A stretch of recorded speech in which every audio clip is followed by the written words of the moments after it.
Hello friends, आपका स्वागत है यूट्यूब चैनल डिक्टेशन क्लब में। आज का डिक्टेशन रामधारी गुप्ता खंड 2 की पुस्तिका से लिया गया है, जो कि 100 शब्द प्रति मिनट की गति से होने वाला है। इसकी ऑलरेडी 80 शब्द और 90 शब्द प्रति मिनट की गति की सीरीज़ डाली जा चुकी है, जिसकी प्लेलिस्ट की लिंक आपको नीचे डिस्क्रिप्शन बॉक्स में मिल जाएगी। इसके अलावा अगर आपको इसकी अलग से PDF चाहिए तो आप डिस्क्रिप्शन बॉक्स से टेलीग्राम चैनल ज्वाइन कर सकते हैं।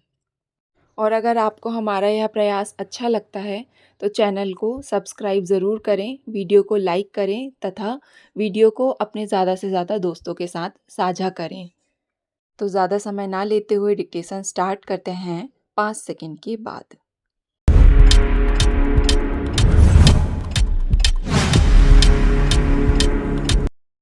महोदय, पर्यावरण से तात्पर्य किसी एक व्यक्ति के परिवेश से नहीं, वरन व्यक्ति के, समाज के, राष्ट्र के और इस सारी पृथ्वी के ही परिवेश से है, जिसका प्रभाव व्यक्ति, समाज, राष्ट्र और सारे विश्व पर पड़ता है।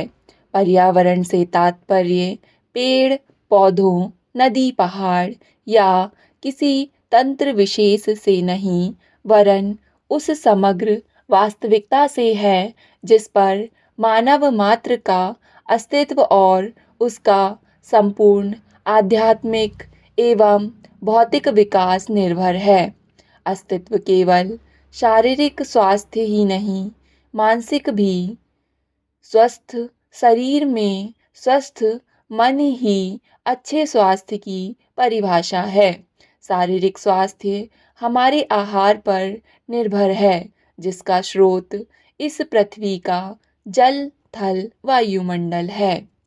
मानसिक स्वास्थ्य भी प्रकारांतर से इन्हीं पर निर्भर है, क्योंकि जैसा खाए अन्न वैसा बने मन।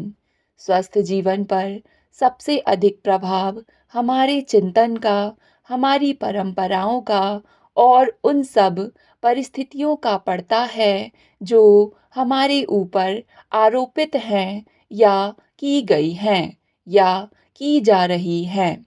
इसलिए पर्यावरण या परिवेश में जल, थल, वायु ही नहीं, बल्कि वे सारे घटक महत्वपूर्ण हैं जिनका कुछ भी प्रभाव हमारे जीवन पर, हमारी क्रियाशीलता पर पड़ता है, जैसे हमारे विचार, हमारे आचरण और हमारी परंपराएं एवं संस्कृति आदि। सदा से मानव की आकांक्षा उन्नति और विकास की रही है। जगत का अर्थ ही है गतिमान, और गति दोनों ओर संभव है, उन्नति की ओर भी और अवनति की ओर भी। पहली को हम प्रगति कहते हैं, दूसरी को अगति, विगति, अधोगति या दुर्गति कह सकते हैं। वास्तव में मनुष्य ऐसा जटिल प्राणी है जिसमें अनेक विरोधाभासी और असंगत प्रतीत होने वाली प्रवृत्तियां और प्रक्रियाएं होती हैं। वह कानून और व्यवस्था की मांग करता है, किंतु चलचित्र, दूरदर्शन आदि में स्वतः भड़की हिंसा या खेलों में युक्तिपूर्वक की गई हिंसा अथवा अनीति से मंत्रमुग्ध भी हो जाता है। मनुष्य अपनी ही जाति या वर्ग के व्यक्तियों के प्रति प्रायः बहुत अधिक प्रतिद्वंद्वी होता है, किंतु कोई बाहरी खतरा उपस्थित होने पर उनके प्रति हद से ज़्यादा सहयोगी बन जाता है। वह सड़कों पर या युद्धों में सामूहिक विनाश के प्रति उदासीन रहता है, किंतु किसी खान में फंसे हुए एक व्यक्ति या किसी कुएं में गिरे हुए एक बालक की रक्षा करने के लिए ढेरों साधन जुटा लेता है। कुछ विद्वान कहते हैं कि मनुष्य बंदर की संतान हो या ना हो, किंतु उसमें खालिस बंदर की द्वैध प्रकृति प्रायः ही होती है। उसमें शाकाहारी बंदरों की भांति वृक्षों में उछल कूद करने की प्रवृत्ति तो होती ही है, साथ ही ऐसे बंदरों की स्वाभाविक जिज्ञासा भी होती है जो अत्यंत संगठित गिरोहों में रहते हैं और भांति भांति का मांस खाने में मजा लेते हैं।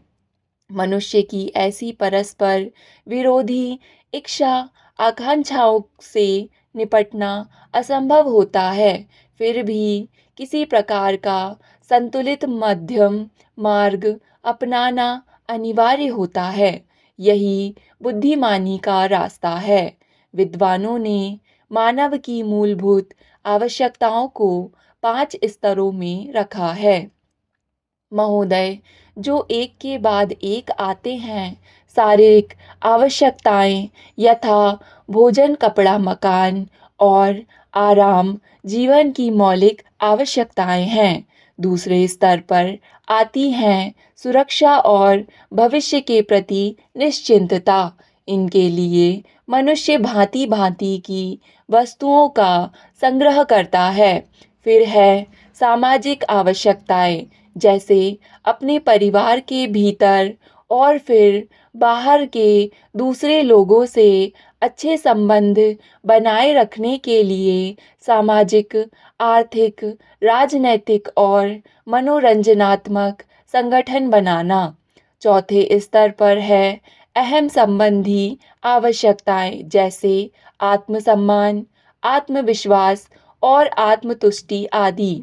आत्मपरितोष अर्थात उन्नति, विकास और ख्याति प्राप्त की क्षमताओं को साकार करना व्यक्ति की अंतिम और उच्चतम अपेक्षाएं हैं।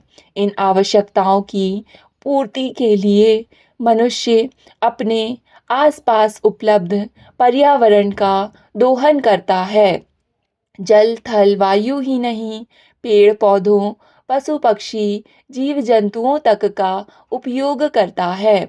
सभी शक्तियों का, यहाँ तक कि सबल व्यक्ति अपने से निर्बल व्यक्तियों तक का दोहन करता है, जो शोषण की सीमा तक पहुँच जाता है। इसके लिए भांति भांति की तकनीकें खोजी और अपनाई जाती हैं।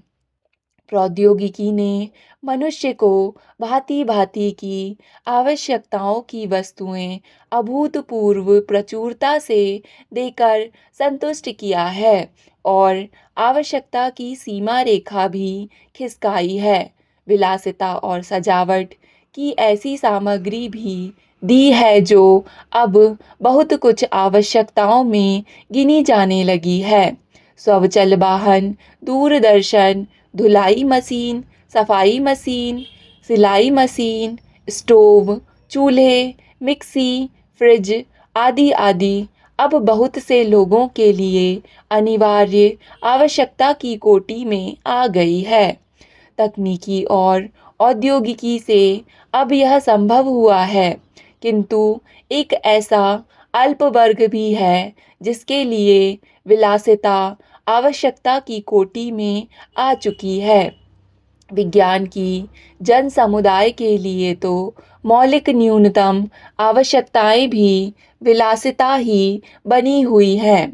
औद्योगिकरण के सहारे मनुष्य ने जितना भी विकास किया है, उसे वह उन्नति कहकर संतोष करने लगता है और अपनी द्वैध प्रकृति के कारण यह ध्यान नहीं देता कि इस विकास से वर्ग भेद पनपा है।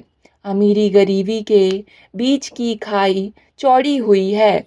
जो व्यक्ति मानव मानव की समानता, समाजवाद या साम्यवाद के गीत गाता है, वही अपनी द्वैध प्रकृति के कारण अपने पर्यावरण, यहाँ तक कि मानव के भी शोषण के नए नए तरीके खोजता है। यह शोषण बलात्कार की सीमा तक पहुंच गया है।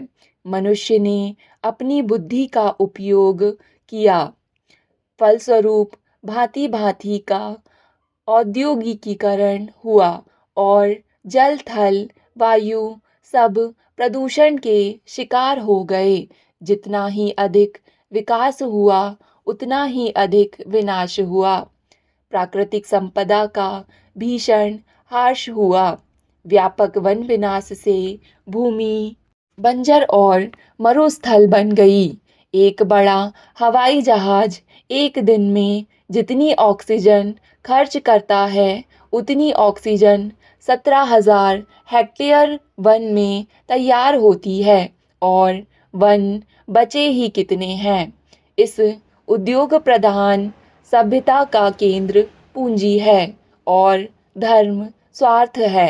मनुष्य मनुष्य का शोषण कर रहा है। देश देश का स्टॉप। इसके कठिन शब्दों की आउटलाइन वाली PDF टेलीग्राम चैनल में मिल जाएगी। वीडियो को लाइक ज़रूर करें।